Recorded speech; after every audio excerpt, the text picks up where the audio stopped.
Hi everyone, welcome back to my channel. My name is Favor, and as you can tell from the title, this video is about back to school shopping. You know, summer break is coming to an end sadly, and school season will be resuming soon, so why not get started on some back to school shopping? This video will be split into 7 major categories, and the things you're going to be shopping for will fall underneath these 7 categories. Let's get started. Before I dive right in, have you subscribed yet? Have you turned on the notification bell? If not, what are you waiting for? Make sure to subscribe and turn on the notification bell so you'll be the first to know when I upload new videos. The first category I'm going to be talking about is stationery. Stationeries are the things you need to write and store information during classes. They could be things like pens, notebooks, and binders. Stationery is a huge component of your back to school shopping, and it could be overwhelming if you don't have enough information. Which is why I'm going to be making a part 2 of the back to school shopping video to give you more information about stationery. In that video, I'll also be showing you price comparisons for stationeries amongst few selected stores. So make sure to turn on that notification bell so you'll be the first to know when I upload that video. The second category I'm going to be talking about is school uniforms and outfits. Some schools require uniforms and some schools don't. So for the schools that don't require school uniforms, you want to ensure that when you're shopping, you shop for clothes that look smart, good, and presentable. Because you don't want to show up to school looking raggedy and unkempt. That won't give you a good picture. For the schools that do have uniforms, especially if it is your first year at that school, you want to make sure before school resumes that you check the websites, check the chats, check the emails to see the school vendors to place your order for your uniforms before school starts. Otherwise, you end up sticking out like a sore thumb, and you don't want that. Another thing I would like you to know about school uniform shopping is something that some schools do called Gently Used Uniform Drive. And what that is where students donate their uniforms where either they're leaving the school or they're graduating, or maybe they've outgrown their uniforms, but their school uniform is still in good shape. Either way, they donate the school uniforms to the school, and the school does a drive where they sell out the uniforms at a discount price, and the funds raised are used for school projects. So if you haven't ordered your school uniform yet and it's still waiting in your shopping cart, check your school website to see if they're doing something called a Gently Used Uniform Drive, and get a cheaper version of your school uniform that way. Next up, we got shoes. So usually in a school requirement list, there's something called indoor shoes and outdoor shoes.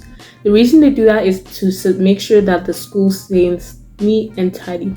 Because let's say it's like muddy and mucky outside. If you're only wearing one pair of shoes, both indoor and outdoor, that makes the school very messy. Nobody likes a messy school environment. Please consider putting indoor shoes to your school shopping list, because we don't want the janitors getting extra stressed, because janitors are humans too. You can't be putting extra stress on top of them cleaning an entire school just because of you. You must ensure that your school team remains tidy and clean, place for it to be a proper work environment. Make sure to get indoor shoes with grip and a comfortable foam texture, because if you're walking in these uncomfortable shoes all day, that affects your overall performance in school. And if you don't have something that's grippy enough during gym class, you're always going to be falling, slipping, and that could really hurt you in the future. And then for outdoor shoes, make sure they're comfortable. Then your outfit plan. If you're wearing uniforms, you want to pick out shoes that match with the uniforms. Let's say you have a pink uniform, you don't want to have to get a green shoes, like neon green shoes. That doesn't really match, does it? If you're not wearing uniforms, you want to buy clothes that match with the shoes as well. All that points out to your outfit coordination. Like, you have to make sure the outfit is good. You don't want to be looking like a whole mess when you come to school, like all pops of colors. I'm not saying that's wrong, but I'm just saying you have to look presentable in school. This is for parents and guardians. You want to make sure you bring your child along when you're going back to school shopping so you can get the correct size, because you don't want to get shoes that are too big or too small, or shoes that are too uncomfortable, and shoes that they don't feel confident in, because they want to feel confident in school. They want to make sure they walk down the halls and say, yes, I'm ready to accomplish so many things this school year. That is very important. And you want to make sure that they're not wearing shoes that are too wonky as well. That's why both of you guys need to be there, so you can offer your piece of advice and they can offer their piece of themselves into the shoe. The fourth category I'm going to be talking about are school bags. When shopping for a school backpack, you want to ensure that the bag isn't too big or too small for the child. For example, if your child is in the lower grades, you want to ensure that the bag isn't too big or too massive so the child won't fall and trip and hurt themselves. But if they're in the bigger grades, you want to ensure that the bag is big enough for them to carry their binders, notebooks, and school materials without having to carry it with them in their hands and struggling all the way home. You can also make your backpack abstract or complementary. What I mean by abstract, it can be all pops of colors. It doesn't have to match your outfit at all. It can be black, and let's say you're wearing a white outfit, it could be black. Let's say you're wearing a green outfit, it could be orange. It could be all sorts of colors. And what I mean by complementary is that it can match along with your outfit. Let's say you're wearing a pink uniform or pink outfit. You can also buy a backpack that's pink as well. Just something that matches with the outfit that you're wearing. If you watched till this part of the video, it shows that you're willing to provide the supplies necessary for your child's education. Because do you know that over 40,000 students drop out of school in Canada due to the lack of resources to complete the school year? 40,000. So in 10 years, that's 400,000 students who've dropped out of school in Canada. 400,000. Wow. The fifth category I'm going to be talking about is a lunch kit. Basically, what a lunch kit is a bag where you store all your food and lunch needs, like cutleries, lunch boxes, thermal boxes, things like that. And you put that all inside your lunch kit. There are different types of lunch kits, just like there's different types of lunch bowls. The different types of lunch kits could include thermal lunch kits or regular lunch kits.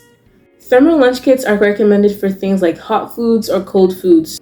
So if you know you have a school that doesn't have microwaves, yet you eat a lot of hot foods, maybe you want to consider getting a thermal lunch kit. And to make your food even hotter, you can also purchase something called a thermal flask. So if you have a thermal lunch kit and you have a thermal flask, that's even better. Another thing you want to consider when buying a lunch kit is whether or not it can fit into your bag or if you want to carry it. If you know you're going to fit it into your bag, you want to buy a bag that's going to be able to store all your school supplies and the lunch kit itself.